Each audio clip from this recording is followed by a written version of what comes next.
Halo semua, balik lagi dengan saya Vicky Andani.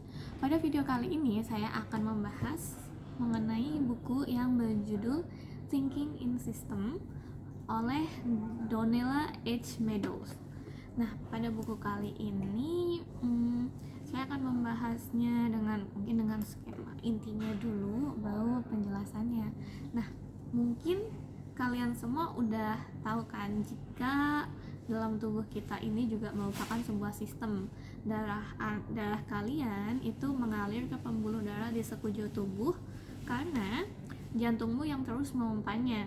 Nah, ginjal berperan menghilangkan sampah yang bercampur dengan darah, paru-paru yang memungkinkan darah untuk mendapatkan pasokan oksigen secara teratur, dan seterusnya. Dengan kata lain, tubuh kalian sendiri dari berbagai macam organ dengan fungsinya masing-masing, namun di saat yang sama mereka semua bertujuan untuk membantumu bertahan hidup. Nah, entah di dalam sebuah tim sepak bola, perusahaan, organisasi sosial, atau struktur organ tumbuhan, sistem itu akan selalu ada. Nah, dalam buku ini kurang lebihnya dapat disimpulkan ada 7 poin yang bisa kita simpulkan dari buku ini. Yang pertama yaitu semua sistem adalah sekelompok elemen-elemen yang saling terhubung demi memenuhi tujuan yang sama. Yang kedua, setiap sistem yang berkelanjutan bergantung pada feedback untuk menjaga kestabilan. Yang ketiga, sistem yang berfungsi dengan baik biasanya resilient dan dapat mengorganisir dirinya sendiri dan memiliki hierarki. Yang keempat, memahami beberapa kesalahan yang umum dilakukan akan membantumu untuk menginvestigasi sistem dengan lebih produktif. Yang kelima, sistem yang korup dihasilkan oleh kekuasaan yang tak seimbang dan mendorong terjadinya penyalahgunaan kuasa. Yang keenam, sistem dapat disesuaikan untuk meningkatkan efisiensi. Dan yang ketujuh,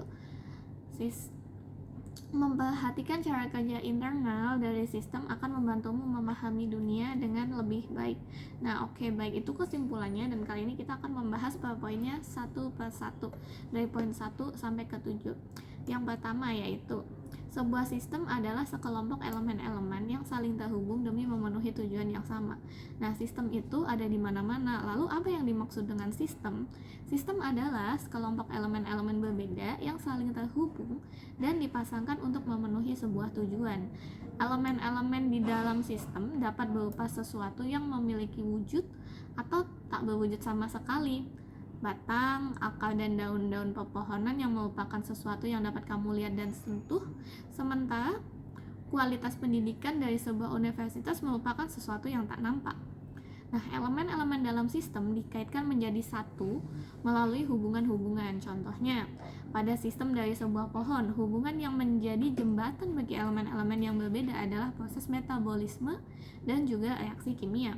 Sementara untuk menjaga kualitas pendidikan, universitas menerapkan standar tertentu untuk proses penerimaan dosen maupun mahasiswa, standar untuk proses ujian dan penilaian. Lalu, bagaimana dengan tujuan dari sebuah sistem? Nah, tujuan dari sistem dapat diketahui dengan mengobservasi atau mengamati perilaku dari sistem tersebut, tidak berdasarkan pada tujuan yang telah ditetapkan. Misalkan, pemerintah mungkin pernah menyatakan bahwa perlindungan lingkungan merupakan prioritas utama mereka.